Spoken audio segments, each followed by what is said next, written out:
Hey, good morning. This is Steve Wiideman and Hansel and Jeremy from Wiideman Consulting Group. This is our weekly coffee talk.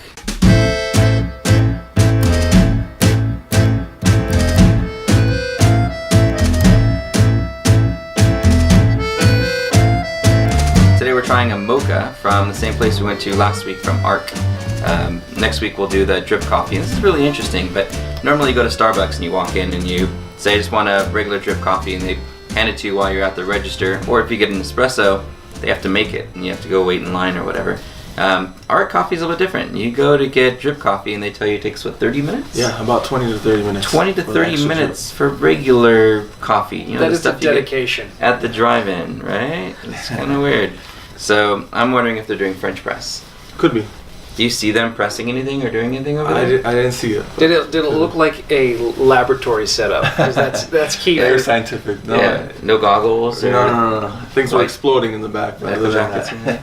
All right, we'll have to investigate more. Right. All right, cool. So we're going to try the mocha this week, see how it is, and then we'll talk about search. Yep, cheers, guys. Cheers. Yep. All right.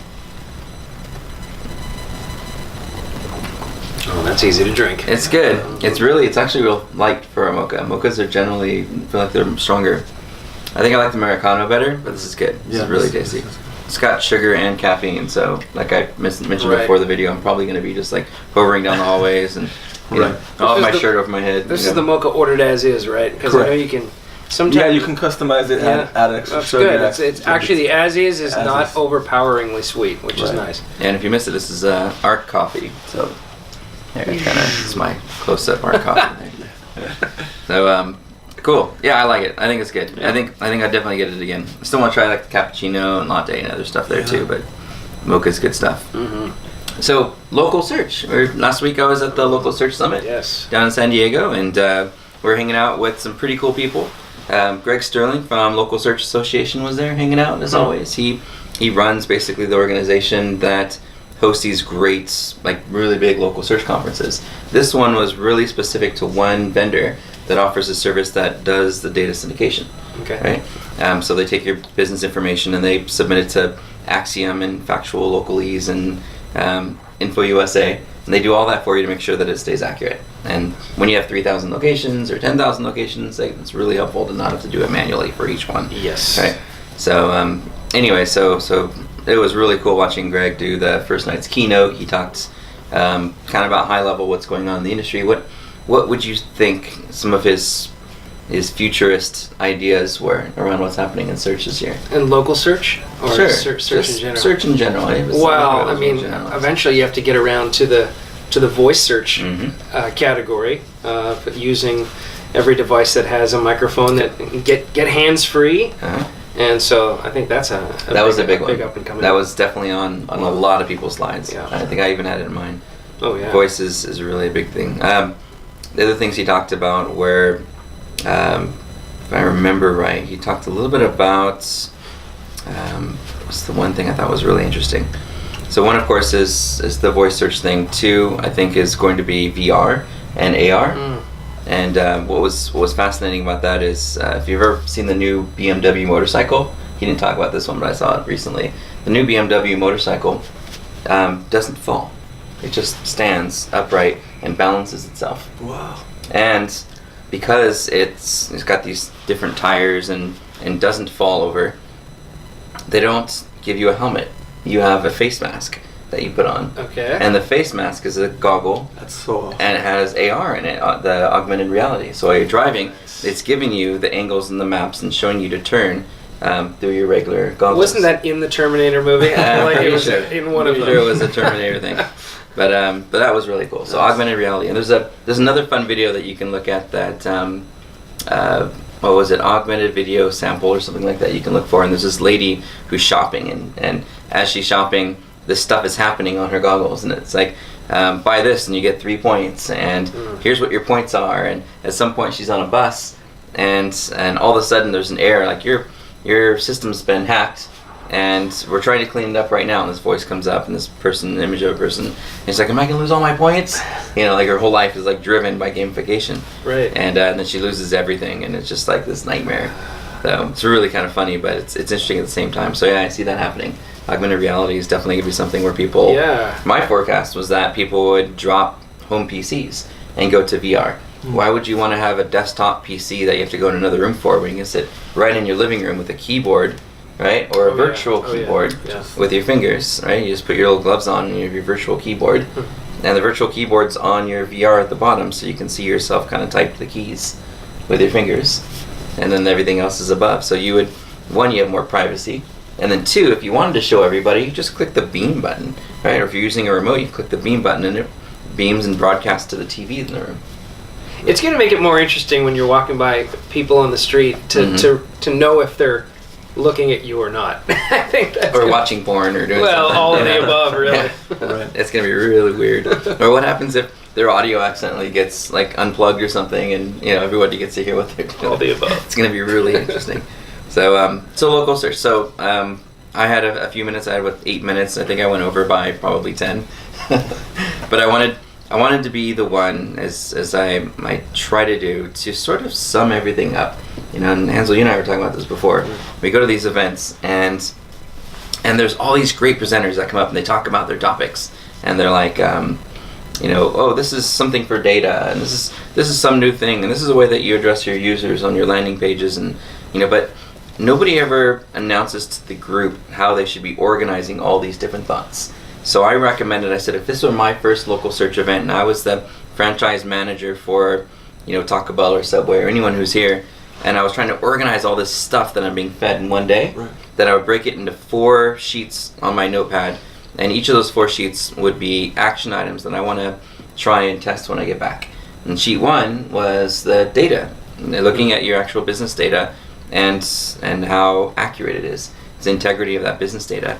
And so that's have that sheet. That's your the name of your business, the address, the phone number. Yep. That has to be right. Your hours, your actual latitude and longitude, your store image, right? Everything that encompasses what Google My Business might display, right? You want to have that, accurate across all the different places that it exists. Even if you're doing a great job with Google My Business, you'll get a negative Yelp review because somebody saw the hours were wrong. And one of my slides actually showed how Guy Fieri's restaurant in Vegas that I wanted to go to, the El Burro Borracho. I want to know what time they close. I'm like, what time do we need to leave so that I can hit this place? I'm like, it's going to be open like 4 in the morning. It's Vegas. And they get there and they closed at 2. And I was pissed. I couldn't see the hours on Google My Business. Right. Which should be a simple fix, right? Yeah, it's like 5 seconds. Or if it's managed because you're a franchise by an agency. The other thing, number 2, was going to be local landing pages. That's your city level landing page and your property level landing page. We went through this on Friday. Yep. And the idea is that your city page shows up in organic results below the maps, and your property level page shows up in the blended map pack and in Google Maps. That's basically your job, is to try to get those pages to rank organically and to rank in the local map. And part of that is because the new local search study that they did is that links somehow got themselves injected into the top 4. Not business citations or business listings, but actual organic links. I'm not sure if I buy it or not, but thinking about how we need to grow our brand and get referral traffic, I see no reason why that wouldn't hurt. So I said also think about your website in general and your content marketing. So that's number 2. Number 3 was your business data visibility. Not just how accurate it is, but how many times do I find it? If I've got one attorney who's listed in the Better Business Bureau and Chamber, and I got another who's listed in the Better Business Bureau, Chamber, the local city directory, the neighboring businesses are all referencing him for some event that he did recently or something, or some cool thing that he's doing for the community, and you've got all these different business listings, like the Pac-Man scenario. Pac-Man's crawling through the internet, and with each instance of your name, address, phone number, you get a point. So the more you can get visibility on local and industry directories, not just the general directories. In fact, don't even waste your time with those if you're thinking about, do I need it? Like the Yext of the world that syndicate to a lot of really generic directories like Merchant Circle. When was the last time we went to Merchant Circle? Never. Ever, right? I have no memory of Merchant Exactly. But yet it's in the syndication list. And then what they do with that data is they sell it to other people. As marketing. It's how they make their money. So you'd say priority would be Google, Yelp. The way that I organize it in my mind is that there are databases, which is part of phase 1. There's search engines, Google, Yahoo, Bing, etc. There's social local, Yelp, Foursquare, Facebook. There's navigation engines, Nokia, I think Verizon has one, MapQuest, Apple Maps. Those are navigation, right? And then you get into more of the local and industry directors. And the fourth thing that I've reminded everybody to make a list of action items from is online reputation.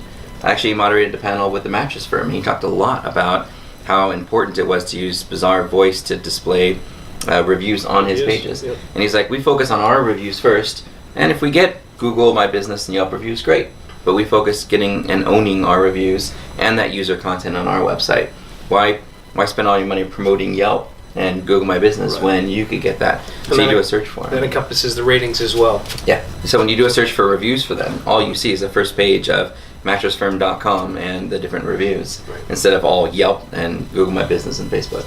So those are the 4 areas I told everybody to take not just take notes on, but create action items from and items that you want to test with in those 4 areas. And I think hopefully that resonated well. Now every session that they attended, they could go, oh, that's local landing page. Oh, that's data.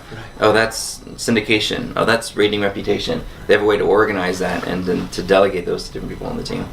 So anyway, that was my little spew about local search. Google My Business was there too. They were super cool. What's the guy's name from? I think he was from Ireland, but he was based in like South America or somewhere. No. He was actually working in Ireland, but he was from South America. Okay.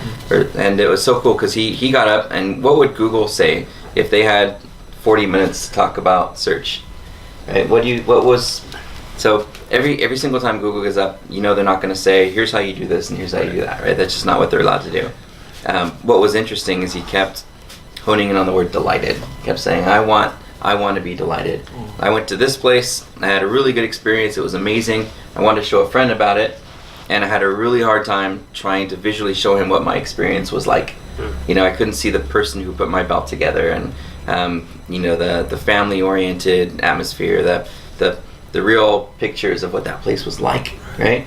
And then he went to another place that was in Ireland, had a great experience, and they did just the opposite. They actually put together this beautiful web page with all these images that really represent the business. And the 360 tour you were talking about? Kind of, yeah. And so he didn't really talk about the 360, but that's a great way to be authentic.